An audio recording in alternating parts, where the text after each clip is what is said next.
So Birds of Prey and the fantabulous emancipation of one Harley Quinn. Yeah, they figured it out. They cracked the code that we felt like they didn't crack in Suicide Squad. There are a lot of similarities when it comes to Suicide Squad and how it is shot, how it is edited, except this one, they figured out how to make it entertaining and feel like they're doing it right. Which I like about the fact that it does kind of feel that way because it is in the same universe. So why wouldn't it feel like Suicide Squad, but just bring it into a different style for Harley Quinn and the Birds of Prey? I thought this movie brought so much out forward with these characters, and everybody had their time, and it like didn't feel like one person had Harley had a little bit more than the rest of them. That's she did. That's putting it lightly. But it still felt like it flowed very well, like it all came together. If you love Harley Quinn as a character, I think this is a movie for you, because something I appreciate that they do is that they do touch on the fact of why Harley Quinn can stand on her own, because she's seen so often as a supporting character to the Joker, and this kind of them writing her in a way that kind of she's trying to break out of that shell. I do think that was a smart way to go about a characterization. I really enjoyed how Margot Robbie portrayed Harley Quinn. I thought she was brilliant. I thought she was hilarious. I really effortlessly laughed through the movie, enjoyed it. We should order pizza. Big Cosmos. Harley, focus. I appreciated that a lot.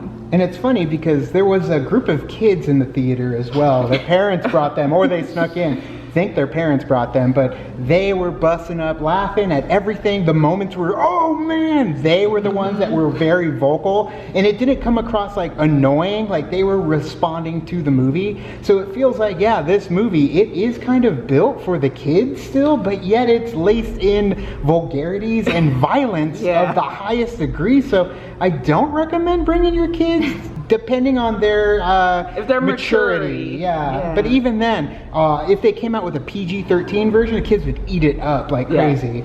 Yeah, I think it brought a lot of that comic book sense of who Harley Quinn was. I felt like we didn't get a whole lot of that in Suicide Squad. Right. But I feel like we got it a little bit more in this story when she branched out to be her own character. Right. And I love the fact that all of these women, like there was some, I want to say like some badass scenes in this story that I absolutely loved. Like the whole time I was just looking at the screen, I was like, hell yeah, like this was pretty good. As much as the Harley Quinn film sporting characters, despite the fact it's called Birds of Prey, the sporting characters are as Black Canary. I think she's really good. Mary Lou Winstead, for the few scenes she gets as Huntress, is great. I really think she came in kind of saw the movie towards the end. And also Ewan McGregor's Black Mask, maybe the best DC villains as Heath Joker. Of course, yeah. It definitely is a top tier villain. It felt like it wasn't just some villain screaming the whole time, where I felt like Black Mask probably would have gone that way if they weren't putting effort into it. But it did feel like an organic new villain to add on to the legacy that is Sionis, that is Black Mask, that we haven't gotten in a live-action theatrical version yet. So seeing Ewan McGregor take that and have a lot of fun with it. Oh, he literally had a blast. I really like Zaz too, because Zaz is a typical character. He's very similar, the way he is in Gotham, the way he was in Batman Begins, the way he was in the Arkham Knight series, the Arkham series. But here it did feel different. Like he was having fun as well with Victor Zsasz as his character. But the action sequences, they were definitely over the top, choreographed, fun, bombastic, colorful. It did feel like Harley Quinn's version of The Matrix at points. Like they definitely went over the top. Slow-mo is aplenty in this movie. Yeah. I mean, Zack Snyder had his fingerprints in this franchise, and they're not quite dusted off yet. Right. So. I will say though that for me personally, it felt like it took a little bit more time to get the ball rolling for the movie. There was time where I'm like, okay, let's pick up the pace, let's keep on going. But then once we were in the action, rolling through it, I was like, okay, I'm in. I also do think they do something I had to call like rubber band storytelling, where like they go, oh wait, hold on, get back here, we got to tell you about this stuff that happened. It's like, why can't you just? The structure throws me off at some points, but it works in that vein of Suicide Squad. Yeah. I think that's Harley Quinn too. I love that expresses her. That's how she thinks.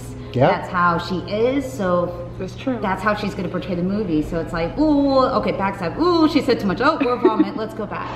Perfect. And I kind of really love that. It It's does- Like, oh, she's goofy. I can relate. I get it. It does convey that insanity that Harley and that intelligence that's partnered together with Harley Quinn, and they do a good job at conveying that. Now, this composer for this movie, he also did the score for Spider-Man Into the Spider-Verse. Pemberton, right? Yeah, Daniel Pemberton. And for me, it's like he didn't get that much. I felt like I'm really trying to dig in to listen to his score because it's very soundtrack heavy. Songs aplenty, beginning to end. That soundtrack is probably like 20 tracks on it. Much like Suicide Squad. Correct. Yes, but I will say there are certain songs in the movie that are renditions of the songs that they're singing. Like Correct. they're not the original song. Right. They do renditions of that song, like "Hit Me with Your Best Shot." They do that song, but they do it like in a rendition version, and I really like. Which it. trailers often do as Yeah. well, but they did it more in a theatrical sense this one, and it worked. But I would say it was good, not great. Well, how is it? Good.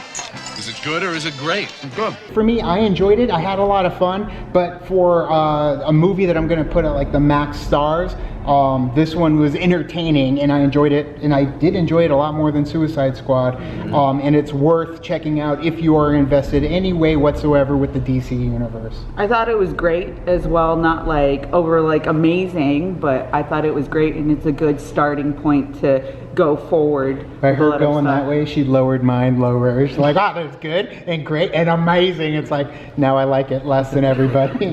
But Chance. Yeah, I mean, I enjoyed it. I think it's a fun time at the theater. I do think this is another. I will say this is another like good step for DC. They've been pretty solid at bat recently, Right. and yeah, this is another. I would chalk it up as a win. Maybe not like a home win. run, maybe not Definitely triple, a but win. solid double. Oh, yeah. I'll give them that. Yeah, there you go. I really enjoyed it. I think it's worth seeing in the movie theaters. I thought it was a lot better than Suicide Squad. I thought I kind of wasted some money on that, Right. but Didn't we all?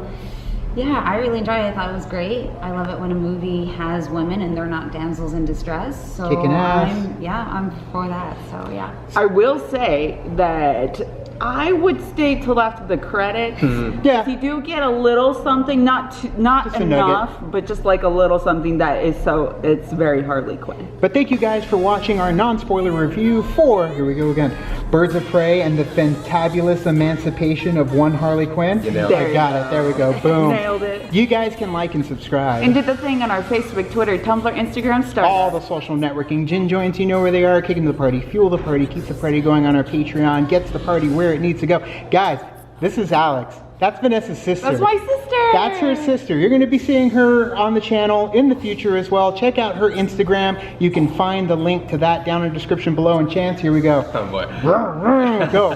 Where can they find you? Twitter, Instagram, and Chancellor_91. Check my podcast, PWCA. We actually just saw our Kobe tribute, which we reviewed. He Got Game, that's a really fun one. Check that out. Check out the Toys by Chance YouTube channel, where I also review this, go more in depth. And check out PWCA, Podcast Cool Acronym, if you're a Face and Verb fan. And Schmodown, Patreon, free-for-all tickets for 4 are on sale for LA March 23rd or 25th, can't remember. But Season 7. Season 7. Just started, baby. Good luck this season. Thank man. you, thank You you. might even see us there, possibly, depending. No clue. Christian, it's all in his hands. But thank you guys so much, and as always, Now it's time to say goodbye. party is over. Bye.